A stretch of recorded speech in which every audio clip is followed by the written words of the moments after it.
Hello guys, Rafsan জোরব্যান। গত কয়েকদিন ধরে দুটো ছবি বা কন্টেন্ট আমাদের সোশ্যাল মিডিয়াতে বেশ ভাইরাল হয়েছে। আমাদের দুজন স্টার কন্টেন্ট ক্রিয়েটর সালমান মুক্তাদির আর রাফসান দা ছোট ভাই তাদের সদ্য কেনা গাড়ি নিয়ে পোস্ট করেছেন। সালমানকে দেখা যাচ্ছে তার দুটো আলাদা রঙের মার্সিডিজ বেঞ্জের সাথে, আর রাফসান তার বাবা মাকে গিফট করেছেন তাদের স্বপ্নের গাড়ি অডি। এই গাড়িগুলোর এক একটার দাম কয়েক কোটি টাকা করে। সালমানের বয়স এখন মাত্র ৩০ আর রাফসানের আরও কম, মাত্র ২৭। এত অল্প বয়সে এ ধরনের সাফল্য নিঃসন্দেহে সবার জন্য অনুপ্রেরণার। সালমান তার ছবির সাথে ক্যাপশন দিয়েছেন, এমনে ফেল করতে থাকলে আপনার ছেলে রিকশাও চালাতে পারবে না। এই কথাটা নিশ্চয়ই তার কোনো শিক্ষক তাকে বলেছিলেন। কথাটা যে ফলেনি সেটা তো দেখাই যাচ্ছে। সালমান নিজে ড্রপ আউট, রাফসানেরও কিন্তু ব্রেক অফ স্টাডি আছে। ছোটবেলা থেকেই আমরা শিখে আসছি লেখাপড়া করে যে, গাড়ি ঘোড়া চড়ে সে। এখন কথা হচ্ছে, তাহলে আর ট্র্যাডিশনাল পড়াশোনার দরকার নেই? চাকরি বাকরি না করে শুধু কন্টেন্ট বানিয়েই গাড়ি বাড়ি করে ফেলা যাবে? বাস্তব চিত্রটা কিন্তু আসলে ভিন্ন। যেমন ধরা যাক আমাদের ক্রিকেটের অবস্থা। আমাদের জাতীয় দলে যারা স্টার আছেন তারা সবাই কিন্তু কোটিপতি, কিন্তু এই হাতে গোনা কয়েকজনের বাইরে যারা আছেন তাদের কোনো আর্থিক নিরাপত্তা নেই। তার উপর একটা বয়সের পর ক্রিকেট ছেড়ে দিলে তাদের অবস্থা হয় আরও অসহায়। তাই একটা ব্যাকআপ প্ল্যান তাদের রাখতেই হবে। আমাদের জনপ্রিয় কন্টেন্ট ক্রিয়েটরদের অনেক ভিডিওতেই তাদের বাবা মা বা ফ্যামিলি মেম্বারদের হাসি মুখে অংশগ্রহণ করতে দেখা যায়। সাধারণ দৃষ্টিতে মনে হতেই পারে এরা কি সাংঘাতিক সাপোর্টিভ। আসলে এসব করার একমাত্র বাস্তব কারণ হলো এখান থেকে বেশ মোটা অঙ্কের টাকা আসে।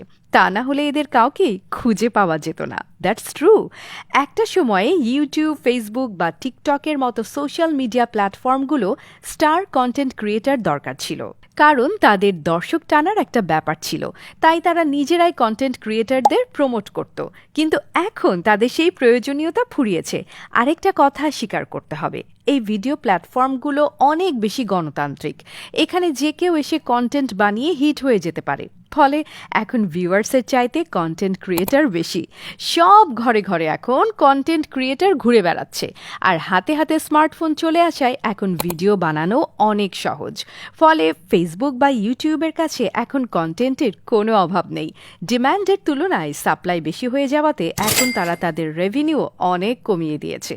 আমাদের অনেকের মনে প্রশ্ন আসতে পারে, জাস্ট কন্টেন্ট বানিয়ে এত টাকার মালিক কিভাবে হওয়া সম্ভব? আসলে এদের পরিচয় এখন শুধু আর কন্টেন্ট ক্রিয়েটারে সীমাবদ্ধ নেই। তারা এখন এক একজন প্রভাবশালী সোশ্যাল মিডিয়া ইনফ্লুয়েন্সার। ফলে সব নামকরা ব্র্যান্ড তাদের পিছনে ছুটছে তাদের বিজ্ঞাপনের জন্য। তাই ইনকামও এখন আকাশ ছোঁয়া। আমাদের পাশের দেশ ভারতের অবস্থাটাও একই রকম। সেখানকার যারা জনপ্রিয় কন্টেন্ট ক্রিয়েটর আছেন, যেমন ভুবন বাম, কারি মিনাতি বা প্রজাক্ত কলি, তারা সবাই আজ মিলিয়নিয়ার, আর এদের সবার বয়সই ৩০-এর নিচে। এটা আসলে নতুন একটা ফেনোমেনা। ৯০-এর দশকের শেষের দিকে সিলিকন ভ্যালিতে যে .com কোম্পানির তথ্য বিপ্লব শুরু হয়েছিল, তার ফলেই সৃষ্টি হয়েছিল বিল গেটস বা এলন মাস্কের মতো তরুণ বিলিয়নিয়ারদের। আজকের কিশোর বা তরুণরা যারা এসব সেলিব্রিটি ইনফ্লুয়েন্সারদের লাভিশ লাইফস্টাইল দেখে কোনো রকম প্রস্তুতি ছাড়াই কন্টেন্ট বানানোর মিছিলে ঝাঁপ দিচ্ছেন, তারা প্লিজ আগে চেষ্টা করুন নিজেকে গড়ে তোলার জন্য। বেসিক এডুকেশনের পাশাপাশি নিজের স্কিল ডেভেলপমেন্ট করে সেই অনুযায়ী ক্যারিয়ার প্ল্যানিং করুন। মার্সিডিজ বা ওডি একদিন আপনারও হবে। সো ফ্রেন্ডস, এই বিষয়ে আপনাদের কার কি মতামত কমেন্ট সেকশনে প্লিজ জানিয়ে দিন। সো কথা হচ্ছে নেক্সট ভিডিওতে। বাই।